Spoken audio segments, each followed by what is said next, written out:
Hi there, my name is Paul. I'm an animation artist, 20 years in the industry, and this is my story. A lot of YouTubers would have their intros right now, but all you get is this awkward silence while I sip my coffee.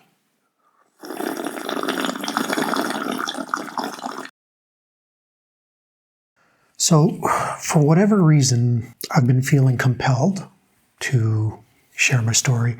I think mainly I want to speak to people who are new to the animation industry, students or people who have only been in for maybe a year or two or something like that. I think there are nuggets of wisdom, little lessons that might come in handy. I'm hoping that by sharing my story, there are people out there that can benefit from my experience in hearing about it. So I guess if we want to really start at the beginning, we might have to get into why I got into animation in the first place, but I'll save you that maybe for another video.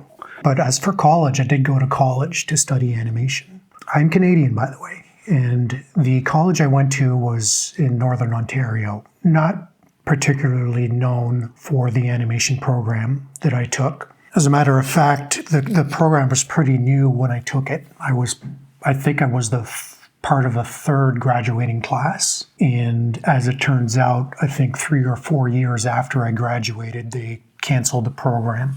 I guess it didn't get the traction that they had hoped. But if there's anything valuable about knowing that, would be everyone's start line is different.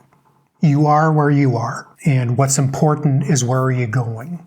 What are you aiming to achieve, right? So I graduated from a college not known for its animation program. It's got other programs I think it probably does well in, but not the one I took. So after I graduated, this was in Northern Ontario, and really I figured I had to go where the jobs were. We're talking, right, I graduated in 2003. So back then, remote work wasn't as prevalent as it is now, particularly after the pandemic. So one challenge I had was that I don't like big cities. I didn't see myself moving to Vancouver or Toronto or Montreal. Great cities to visit, lots of fun, lots of good things to see, but I grew up in small cities, small towns, and I just wasn't interested in, dealing with that kind of lifestyle, the busyness, the hecticness of it. Yeah, whatever.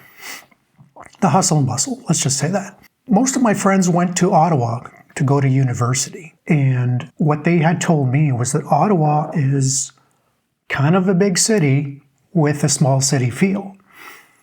So that kind of intrigued me, and there were some studios there, and so I had decided to move there. Now, one thing about the geography of the area of Ottawa is that it sits right on the border between the provinces of Ontario and Quebec. And literally, there's just like a river separating the two provinces, and the two provinces are so close you can walk across these bridges. A lot of people live in the Gatineau area and work in Ottawa. And that's kind of what I decided to do. Things were more affordable on the Gatineau side, so I moved to Gatineau. I did a round of applying to the different studios in the area and basically never heard from them. Now, the other thing to keep in mind was that I only did that one round of applying, and part of it was because when I graduated, it occurred to me that there's competition out there. I certainly wasn't the only animator looking for a job. And my thinking was that, you got these Disney level animators and then me. And who's the studio going to pick, right? And particularly after not having heard back from any studio after that first round, my confidence kind of took a beating. That being said, I think I may have only applied to 4 or 5 studios.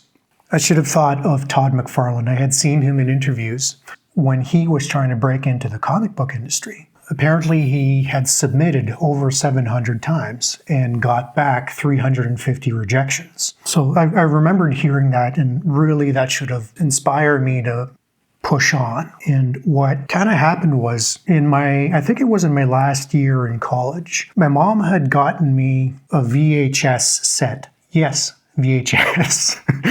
I think there were like 4 or 5 animated movies. I hadn't really looked at them, but here I was sitting in my apartment, and I think I was looking for something to be inspired by. And so I popped in one of the tapes and started watching it.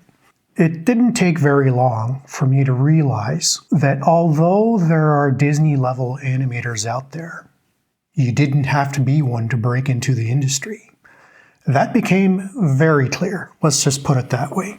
Freshly graduated out of college, I'm convinced that I could have done better work than what I was seeing there on the screen. And so that's when it occurred to me. They need people of all skill levels. And so, yes, I'm not the best. I wasn't the best yet. One day I could be. But really, this goes back to what I said before, right? You are where you are. That's where you're starting. But you choose to move on. So really what I realized at that point was that what I should be focusing in was just breaking in, just getting my foot in the door. And then once I did that, I could gain experience and then get better. So that's when I made a decision. I went through 3 years of college, and I could choose for it to be for nothing and go off and find a job somewhere else. But instead I decided this is what I want to do. This is what I had studied for, and I decided to take it more seriously and to really pursue it. So at this point, try to think about, okay, this is what I want to do. Where do I go from here? In college, they taught us a few different pieces of software. One that stuck to me, really, I enjoyed it quite a bit. I called it my second girlfriend at the time. It was Flash. And it seemed like there was a bit of a trend where Flash was just catching on and starting to actually be used in production. Television anyways. So I went and got a book. It was either the Flash MX Bible or the Flash 2004 Bible.